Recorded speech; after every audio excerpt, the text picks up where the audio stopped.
Desember 2025. Jika Anda berdiri di atas langit Jawa Barat hari ini, Anda akan melihat sebuah provinsi yang sedang membongkar dirinya sendiri. Selama 3 dekade, Jawa Barat nyaman dengan identitas lamanya. Pusat tekstil di Majalaya, pabrik otomotif konvensional di Karawang, dan wisata akhir pekan di Bandung. Tapi, kenyamanan itu punya harga mahal. Kemacetan yang tak masuk akal, krisis sampah yang hampir menenggelamkan kota, dan industri lama yang mulai hengkang karena upah tinggi. Pemerintah sadar, business as usual adalah resep menuju kehancuran. Maka, lahirlah sebuah grand design. Bukan 1, bukan 2, tapi 5 megaproyek raksasa yang berjalan serentak. Kita bicara tentang investasi ratusan triliun rupiah. Kita bicara tentang memindahkan kiblat ekonomi dari barat ke timur dan membedah jantung kota Bandung untuk memasang ring baru. Dalam beberapa menit ke depan, kita tidak hanya akan bicara angka, kita akan menelusuri bagaimana pabrik mobil listrik di Subang terhubung dengan pelabuhan di utara, mengapa tol Getaci harus dipotong rutenya, dan bagaimana nasib Bandung di ambang gridlock. Ini adalah bedah tuntas infrastruktur Jawa Barat menuju 2029. Mesin ekonomi baru, rebana dan patimban.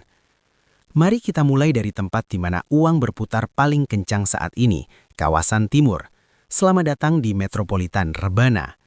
Di pembahasan sebelumnya kita sudah membedah mega proyek rebana secara mendalam. Bagi yang penasaran, bisa cek video sebelumnya di channel kami. Dulu, orang hanya mengenal Subang sebagai daerah penghasil nanas. Hari ini, di penghujung 2025, Subang adalah Detroit-nya mobil listrik Asia Tenggara. Jantungnya ada di Subang Smartpolitan. Data terbaru kuartal 3 2025 mencatat sudah ada 36 tenan industri yang beroperasi dengan nilai investasi tembus 25 triliun rupiah. Tapi, angka itu tidak semenarik nama-nama pemainnya. Perhatikan tanggal ini, 15 Desember 2025. Di hari itu, Finfast, raksasa otomotif Vietnam, resmi membuka pabriknya di sini. Kapasitasnya 50.000 unit per tahun. Mereka menyerap ribuan tenaga kerja lokal.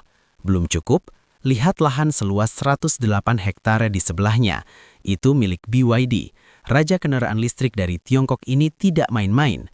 Masuknya BYD dan Finfast bukan kebetulan, mereka datang karena ekosistem. Sebuah pabrik raksasa akan mati tanpa pintu keluar. Disinilah Pelabuhan Internasional Patimban memainkan kartu asnya. Selama ini musuh terbesar industri di Jawa Barat adalah jarak ke Tanjung Priok yang macetnya neraka. Patimban adalah solusinya. Update per Desember 2025, pembangunan paket 5 dan paket 6 yang fokus pada area reklamasi dan dinding penahan gelombang sudah mencapai 72,89%. Ini dikerjakan oleh PT PP dan progresnya melampaui target. Bayangkan koreografinya, mobil listrik dirakit di Smartpolitan, lalu hanya butuh waktu singkat masuk ke tol akses Patimban, langsung naik ke kapal Roro raksasa menuju pasar global. Efisiensi inilah yang membuat investor berebut lahan di Subang. Rebana bukan lagi sekedar render arsitektur di dinding Bapeda, ia sudah menjadi mesin uang yang berdenyut kencang.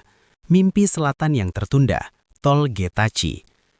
Jika utara sedang berpesta dengan industri canggih, bagaimana kabar saudara kita di selatan? Jalur pantai selatan selama ini seperti anak tiri.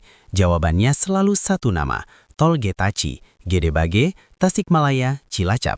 Proyek ini punya gelar mentereng, calon tol terpanjang di Indonesia, 206,665 km. Tapi gelar itu jadi kutukan. Sepanjang 2024 hingga pertengahan 2025, proyek ini mengalami drama gagal lelang berulang kali. Konsorsium swasta mundur teratur. Alasannya rasional, biayanya terlalu mahal, balik modalnya terlalu lama. Pemerintah akhirnya realistis. Di era kabinet baru 2025 ini, Menteri PU memutuskan strategi pecah telur. Tol ini tidak akan langsung dibangun sampai Cilacap.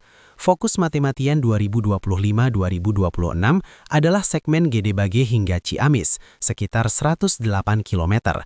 Kenapa Ciamis? Karena biang kerok macet selatan ada di rute Nagrek-Malangbong-Gentong. Jika segmen ini tembus tol, waktu tempuh Bandung-Tasikmalaya yang bisa 3-4 jam bisa dipangkas jadi 1 jam saja. Kabar terbarunya, meski lelang fisik masih alot, pembebasan lahan terus berjalan. Jadi bagi Anda warga Tasik dan Garut, harapan itu ada, tapi Anda harus bersabar.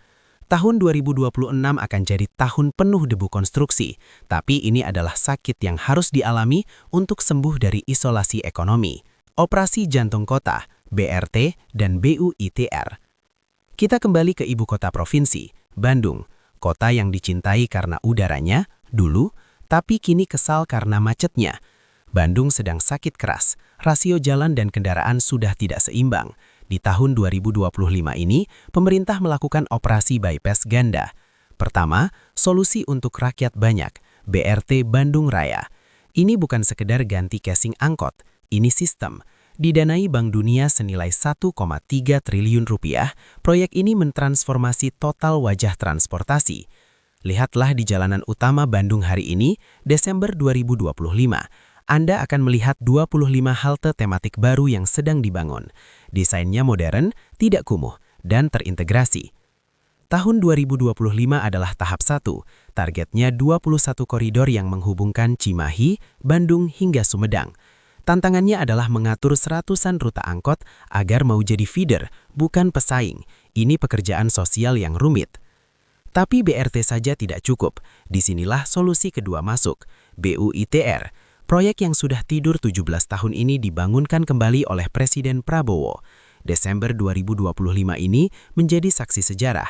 Jika Anda melintas di titik-titik vital kota, Anda melihat alat berat sedang melakukan uji tanah atau soil investigation di 5 lokasi. Ini sinyal bahwa konstruksi fisik sudah di depan mata, target 2026. Tol ini akan melayang atau elevated dari Pasteur, membelah kota hingga ke Cilenyi.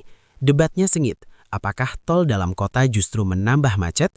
Teori pemerintah adalah memisahkan trafik jarak jauh atau through traffic dengan trafik lokal.